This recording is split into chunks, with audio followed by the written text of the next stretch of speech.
Quiet on set. Roll camera. Sound speed. Mark, please. And action. Take one. Welcome back to Students in Focus. I'm Katie, student producer at the Utah Education Network. From the fast-paced world of racing to the creative minds of filmmaking, join us as we explore a dynamic mix of student-produced content. This episode features a sports highlight, a race car driver interview, and a spotlight on student filmmaker Elsa Hintz from Utah Valley University. We'll also chat with industry professional Samantha Highsmith, media services lead at LAIKA Studios. Our first piece takes a closer look into the impact of climate change on winter athletes. This piece, made by Corrine Higgins from Judge Memorial, won Best Feature Video at the Utah College Media Alliance's Futures Awards.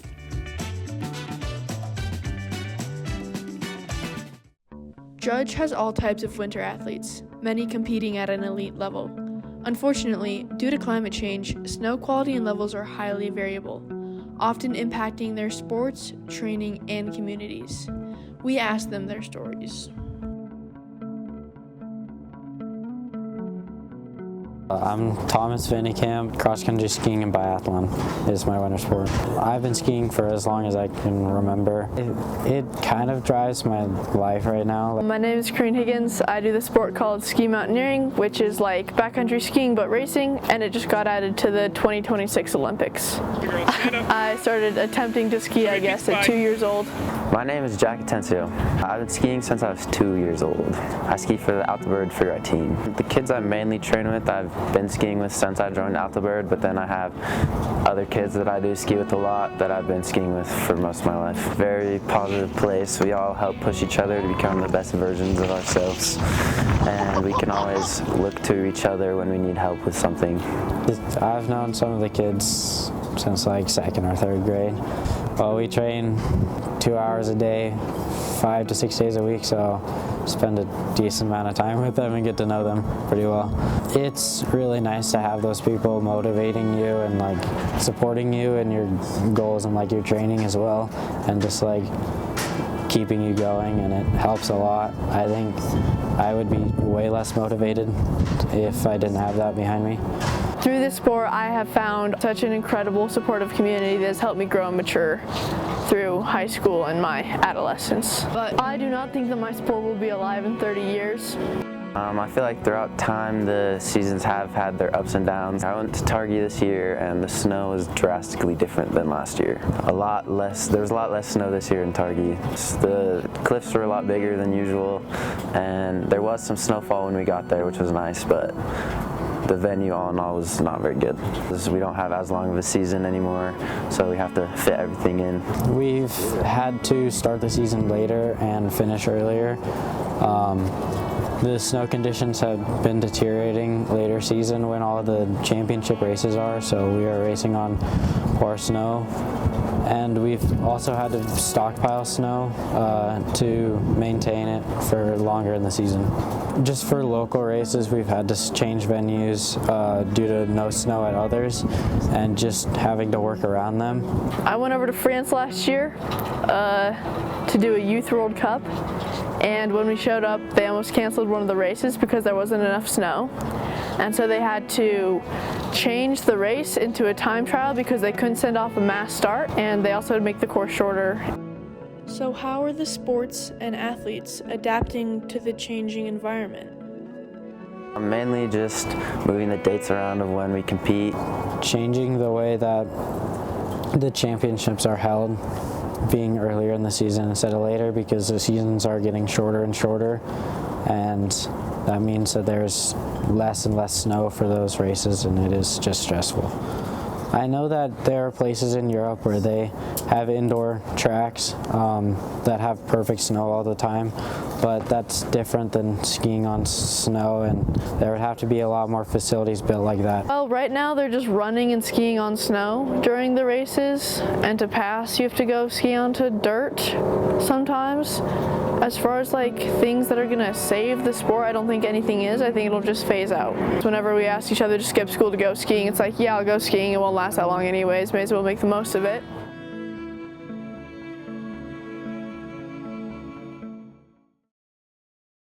We're looking for student-produced films and videos to feature on TV.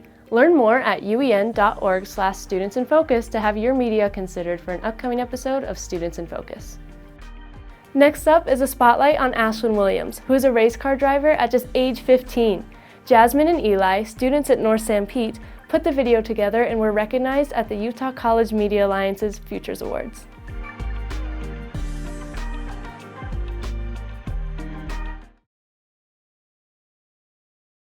Although only 15, freshman Ashlyn Williams takes the track on weekends to try to come out on top. This is probably my most favorite thing to ever do. I love it so much, and I look forward to it all the time. Williams started by going to the tracks and helping her dad, Keith Williams, as he also races, until realizing that she wanted to get on the track as well. Well, ever since I was little, I loved watching NASCAR and drag racing, and then my dad got into racing a couple of years ago, I think, and I've just fallen in love with it ever since. And although it is a hard sport, she has determination, which helps her stay on the track. I love that she doesn't give up. Even when nights go wrong, like tonight, and they don't work out. The number of Williams' car is Lil 19. She originally was going to be number 11, but changed her number as a surprise to her father. Racing alongside her dad has taken an important toll on his life as a father. So I get way more nervous watching her go out than I do driving my own car. Alongside racing, Ashlyn also participates in cheer at NS. Williams balances both cheer and racing as they both have an impact on her life. I would say it's pretty hard. Most people just think it's driving in a circle, but it's a lot more than that, and yeah. It has a huge mental toll on me because sometimes you won't do good, and it's really hard to get down on yourself. Even through this perilous sport, Williams keeps a good attitude and stays on the track. I wouldn't really say it's scary. I get this adrenaline, and it makes it really fun. There's been a couple times I've been scared, when I get in wrecks and stuff, it can be scary, but I wouldn't say it's very scary for me. Even through all these challenges, racing has had a positive impact on Williams and her family. We spend a lot of time together at the shop, doing this. We kind of have a special bond. Williams now averages first and second in her races and has placed first in MCR points and plans to continue in the future.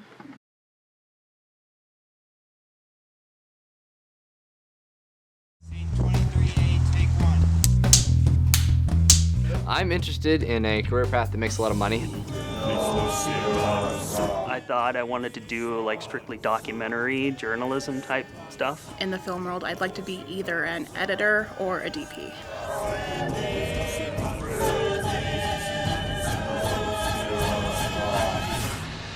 2 will have to be closer. Okay. A little closer. I'm thinking about going into production. I think I want to do cinematography now. Right now I'm really looking to go into post-production because it's something I enjoy a lot more than being on set. Maybe working more with sound, assistant directing, script supervising.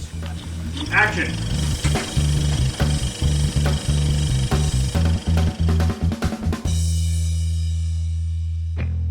I chose Salt Lake Community College because I heard that their program was more advanced and more hands-on than any of the other schools around.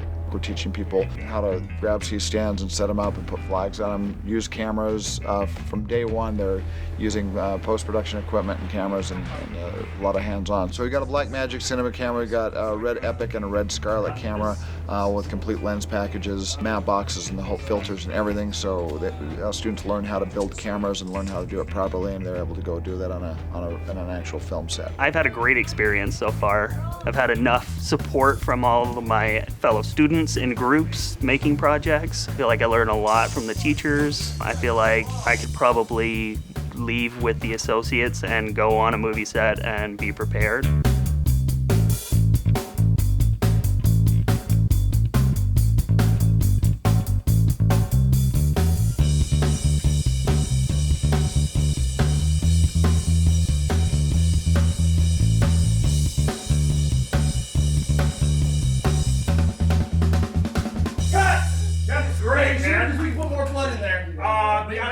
I think we can do it again. Yeah, we can totally do it. I think that we can run this again. Okay, one more time. We had the opportunity to visit Utah Valley University, where we sat down with student Elsa Hintz. Elsa is a producer who has a passion for telling stories that examine the complexities of the human experience, particularly the challenges faced by women. She is an advocate for representation both on and off the screen.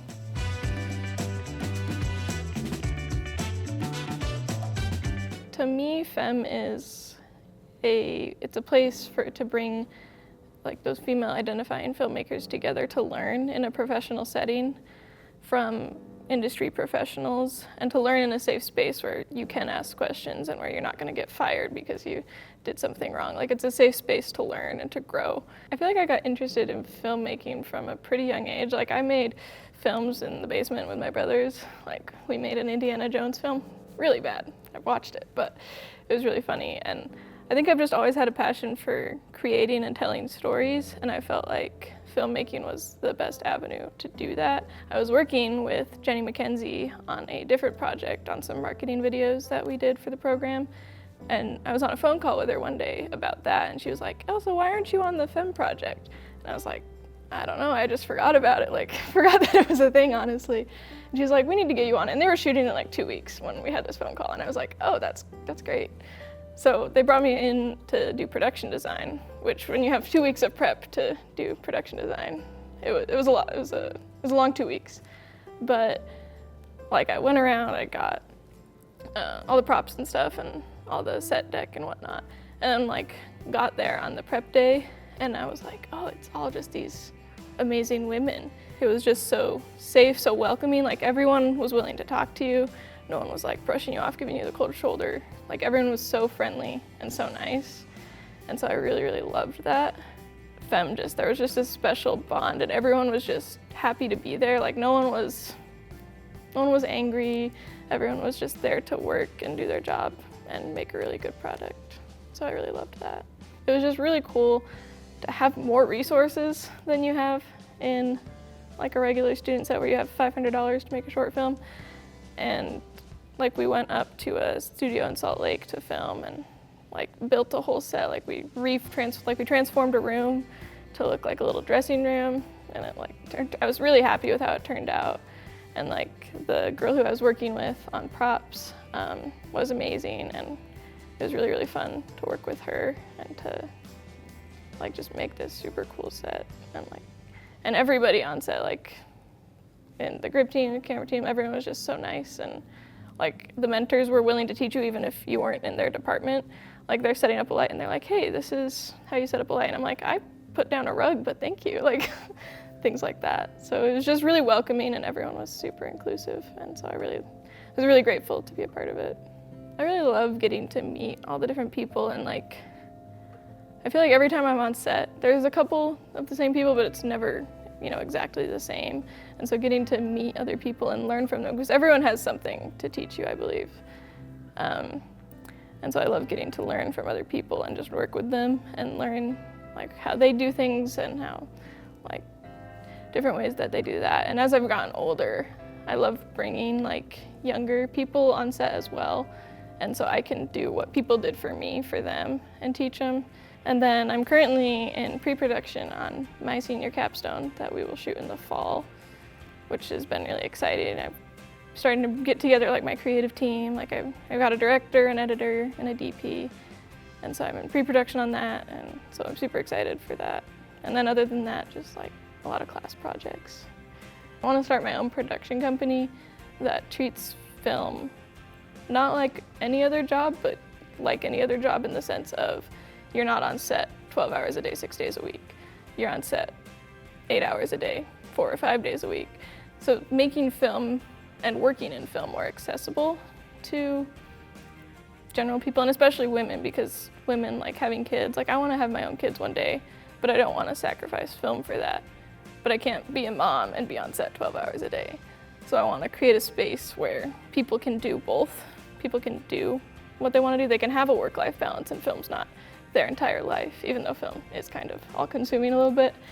But I want to create a space. Like, I think that's one of the things I just really want to do in this world, is create a place where other people can have the freedom and the opportunity to create what they want to create. Get out there, make stuff, get on set, learn from people who have been in the industry or in school longer than you. Like, just learn as much as you can. YouTube is a great resource. I've learned a lot from YouTube. Take every opportunity to learn, whether it's being on a set, watching YouTube, making your own thing. Like, film is one of those things where there's really no cap on learning. Like, there's always something that you can learn. New things are always coming out in film, and so just keeping up and always being willing to learn. Another thing is, like, being able to accept that, like, you're not gonna always make something that's gonna be the best, and to take advice from other people and to take criticisms and to learn to take those well and to just continue to grow. To wrap up today's episode, we have an interview with Samantha Highsmith, Media Services Lead at LAIKA Studios. LAIKA Studios has produced films such as Coraline and Kubo and the Two Strings. She is originally from Utah and has been creating films since high school. She has also worked as a producer for the past 10 years in Utah, Washington, D.C., and now Portland, Oregon.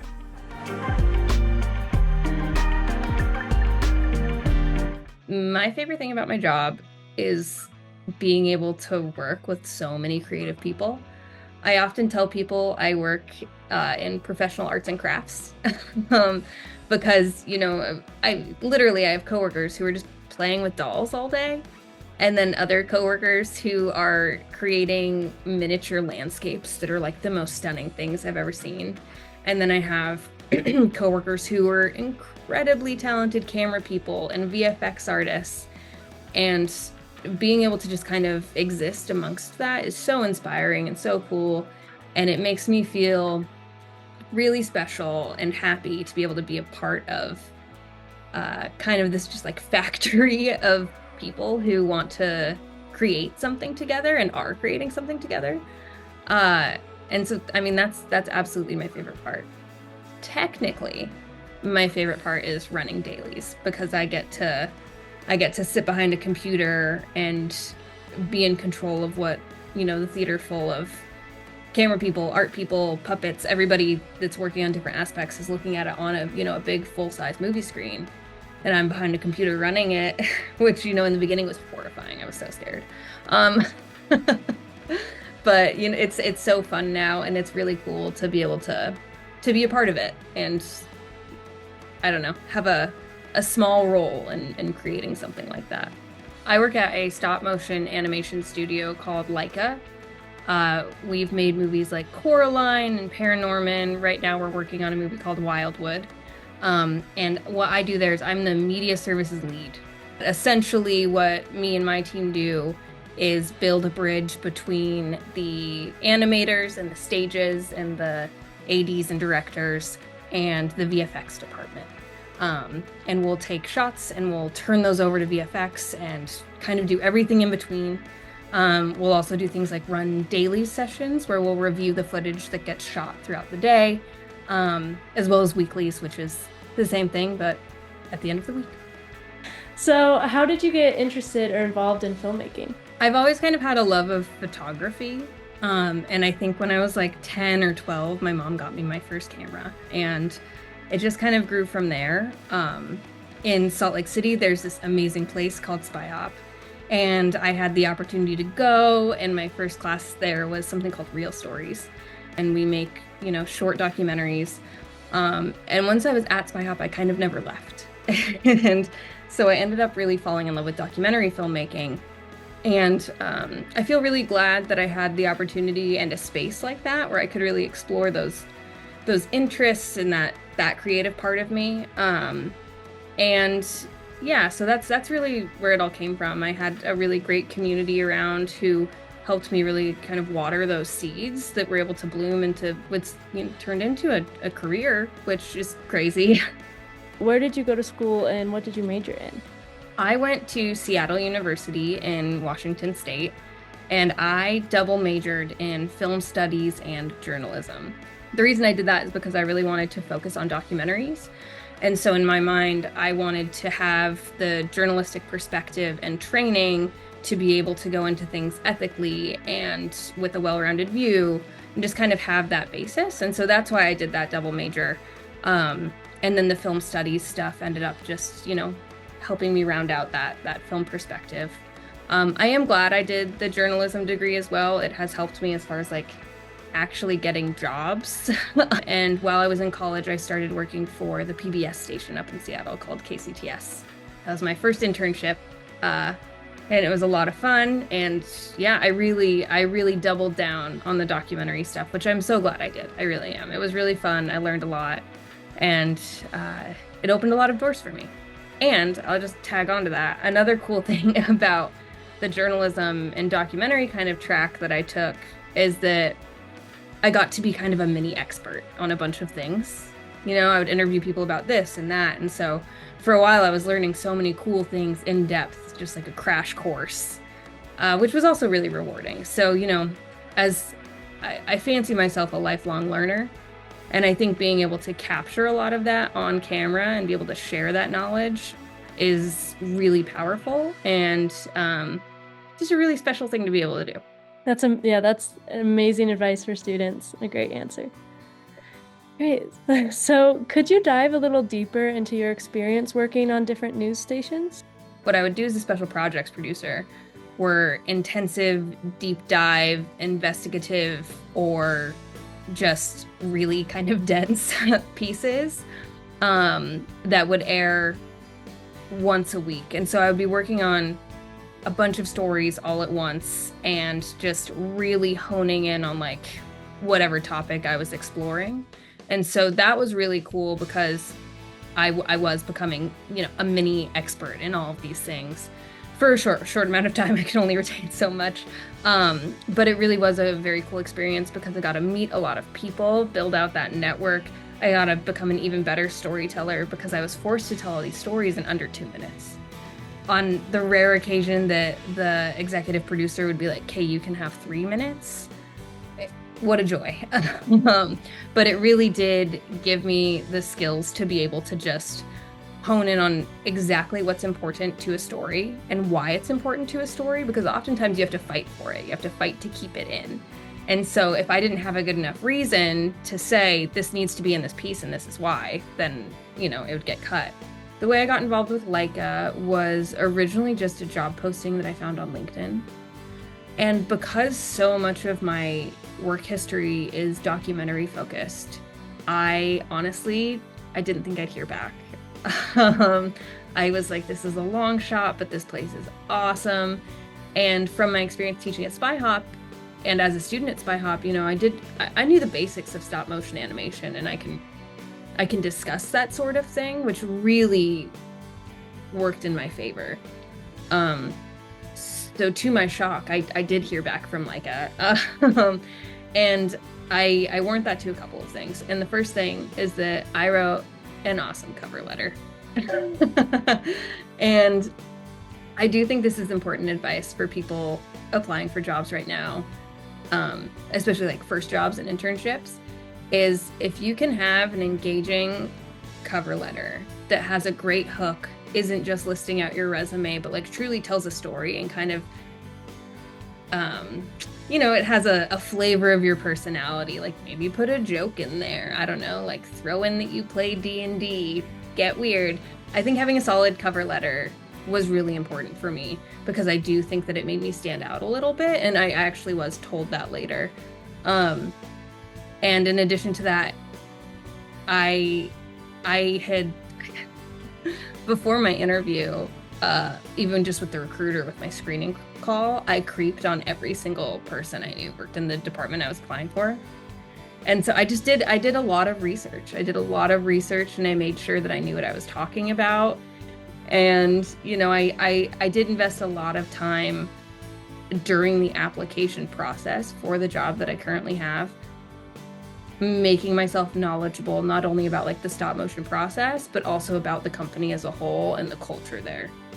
And I do think that helped me get noticed, and I'm so glad I did because I love my job, and I feel so thankful and lucky to be where I'm at. And it was a pivot for me to go from documentaries and news to stop motion animation. It was definitely a pivot, but one that I'm really happy I made, and one that I'm really happy I had the skill set to be able to make. You've kind of mentioned it already, but just so we have it, Can you walk us through a typical workday for you? So a typical workday for me starts at about 8 a.m. I get into the office, I open up my computer, and the first thing we do every morning usually is a daily session. So we'll go over all of the things that need to be approved or talked about, and that's a great way to kick off the day. So we start in the theater, do all that. Moving on from there, I work between departments as a bridge, taking footage or just general content that needs to be turned over from one department to another. So for instance, VFX needs to give something to editorial. I do that. There are a lot of technical aspects of my job that I am not allowed to talk about, but it does keep me very busy. There are also other fun things that I get to do. So we have like in-studio events in the theater, and part of my job is helping run those. So I run the AV for those with my awesome team, and we'll do we're basically the techies. So we have, we're the ones controlling the sound on the mic board, we're the ones controlling the video on screen, the screen itself, all the lighting in there. So all that fun AV stuff is something that my team gets to do too, which is a lot of fun. The answer to what my favorite project I've worked on so far is kind of I kind of have a twofold answer for that, and that's just because they're so different. So in my most recent jobs at WETA in Washington, D.C., I worked on a show called Signature Dish, which is a food show. We would go all around the DMV, so DC, Maryland, Virginia, to different restaurants, exploring like different amazing dishes at these different restaurants all over. And that was a very intense show, really fast paced, really fun. One of the reasons it was one of my favorite projects to work on is because we actually did it in 2020. It was during the pandemic, which may sound unsafe, but we were very safe about it. But the reason that's important is because we worked with such a skeleton crew that it got really intimate, and we were all able to really form this bond where we understood each other. We knew what needed to be done. We knew how to get it done, and we knew how to create pieces that were engaging and fun and people like us would actually want to watch. So I loved working on Signature Dish. It was awesome.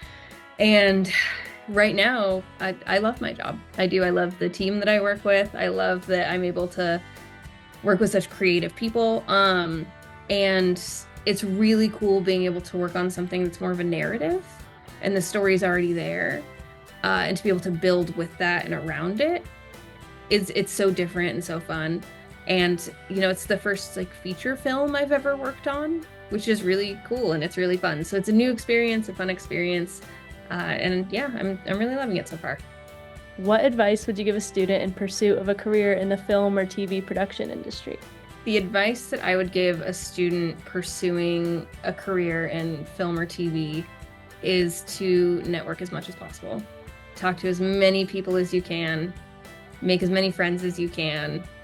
And you don't need to be best friends with these people, but having a good connection with people who are interested in the same things as you, they're gonna think of you later, and they're gonna know oh, I know this really nice human. They're easy to get along with. They have these skills, and that's really all you need. So I think building your network is the most important thing, as well as being able to write a really solid cover letter. And I think another thing that's really important is just keeping an open mind and always be learning. You can't graduate from school and then stop learning, especially in film and TV, because the technology is constantly changing. So I think just keeping up to date, always keeping an open mind and learning. Keep writing. Writing is so important. Even if you're not a writer, I do think that writing is so important to storytelling. But yeah, I think my number one piece of advice is talk to people, get to know people. Even if they can't necessarily help you in your career, they might have some great stories, and that's just fun and also useful as a storyteller. So thanks again to Samantha for sharing her journey in producing, and thank you for joining us for another episode of Students in Focus. Make sure to subscribe to our channel so you don't miss the next episode, and you can check out past episodes at UEN Video. And hey, did I mention you can submit your films to be featured here on Students in Focus? See you next time.